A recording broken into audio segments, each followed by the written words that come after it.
Si je te dis que naturellement tu peux être autant en shape que quelqu'un qui fait un cycle de stéroïdes, y croirais-tu? Je te garantis que c'est impossible. Même si tu as la meilleure génétique au monde, c'est carrément impossible. Puis si tu as la meilleure génétique au monde et tu prends des produits anabolisants, ben tu gagnes le monsieur Olympia comme Phil Heath, Ronnie Coleman, Jay Cutler, etc. Je peux en nommer plein. Qu'est-ce que la différence entre naturel puis dopé?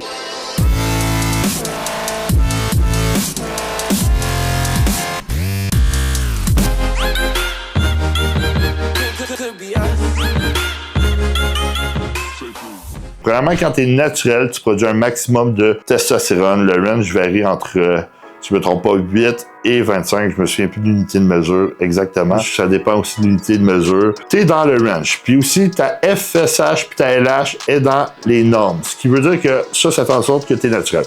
Quand tu prends des stéroïdes anabolisants, ça augmente tes limites parce que tu en injectes de la testostérone et autres, des produits DHT, 19 Nord, hormones de croissance, etc.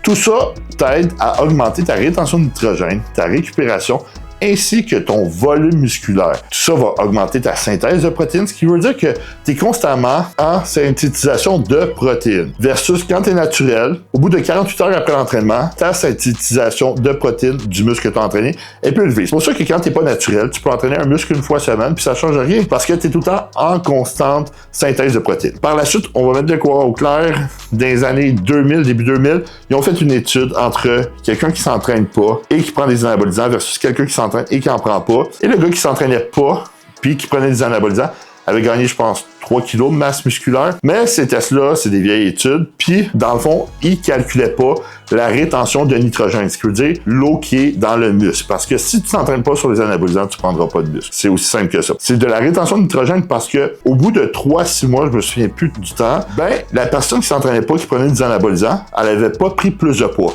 Faut savoir que quand tu commences un cycle d'anabolisants, tu gagnes un gros gain rapidement à cause de la rétention de nitrogène. Ensuite, ça stabilise. C'est de l'eau dans le muscle, c'est tout. Par la suite, quand tu es naturel, faut que tu fasses plus attention à ton alimentation parce que tu peux pas compenser par les anabolisants, par les brûleurs de gras. Par la suite, il faut aussi que tu fasses attention à tes facteurs inflammatoires, ce qui veut dire à ce que tu manges, à pas trop t'entraîner, à pas trop faire de cardio. Il faut vraiment que tu sois conscient de tout ce que tu fais. Par la suite, il faut que tu prennes les bons suppléments naturel pour t'aider à performer et il faut aussi que tu t'entraînes super dur versus quelqu'un qui prend des anabolisants peut s'entraîner comme une marde puis prendre de la masse musculaire. C'est triste. Dans le fond, les règles naturelles s'appliquent aux pas naturels. Tous ceux qui se donnent autant pas naturel qu'un gars naturel va progresser énormément. C'est pour ça que souvent tu vois des gens qui prennent des anabolisants et qui n'ont pas de shape. Aussi simple que ça. Par la suite, il faut penser que quand tu es naturel, c'est sûr que c'est plate, l'évolution est moins rapide.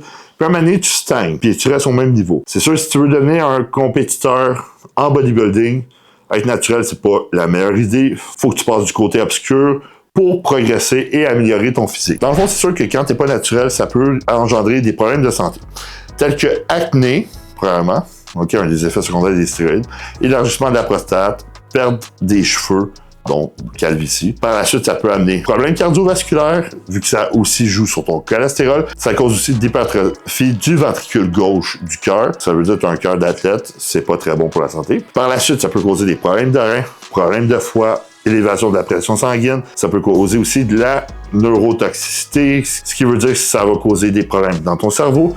Tout ça, il faut le prendre en compte, sans compter que ça joue dans ta tête. Ça peut te rendre plus anxieux, dépressif, etc. Alors, c'est sûr que les effets secondaires, c'est de quoi qui est pas le fun, mais sont pas sur tout le monde, sans compter la gynécomastie. Alors, quand tu es naturel, c'est sûr que tu peux progresser jusqu'à un certain point. Tu vas être beaucoup plus fort. Pas naturel, beaucoup plus gros. Pas naturel, beaucoup plus plein. Pas naturel, beaucoup plus sec. Pas naturel. Tout ça va être mieux quand t'es pas naturel. Ça, on s'entend tout là-dessus. Tu peux pas avoir le physique de Ronnie Coleman si t'es naturel. Puis on s'entend, c'est pas un cycle de stéroïdes qui va te rendre comme Ronnie Coleman. C'est plusieurs cycles, des années d'entraînement, etc. Tu sais, Ronnie Coleman, quand il a gagné sa carte pro, il était naturel, génétique phénoménal. Après, quand il a fait des cycles, il a fini par gagner le monsieur Olympia. On s'entend que Ronnie Coleman s'est entraîné longtemps, naturellement. Il a fait plusieurs cycles et il a fini par gagner Monsieur Olympia. Alors, c'est ça la différence entre être naturel et pas naturel. Les lois s'appliquent aux deux. C'est sûr que quand t'es pas naturel, par contre, faut que tu fasses aussi plus attention à ta santé que quand t'es naturel, parce que tes produits anabolisants vont jouer énormément sur ta santé. Souvent, quand t'es dopé, t'es souvent jugé. Quand t'es naturel, tu l'es pas, mais tu sais, moi, j'ai été à beaucoup de shows naturels, puis les gens qui sont naturels sont tous dopés.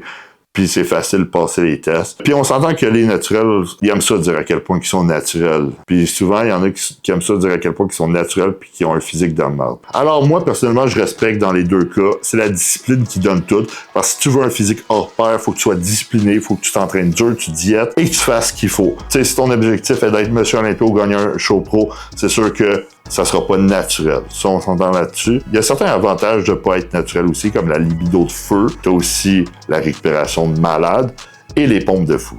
Tu sais, je vous dis juste ça, je suis pas là pour vous influencer. J'influence personne. Je m'appelle Gabriel Garipi, je suis IFBB Pro en Open Bodybuilding.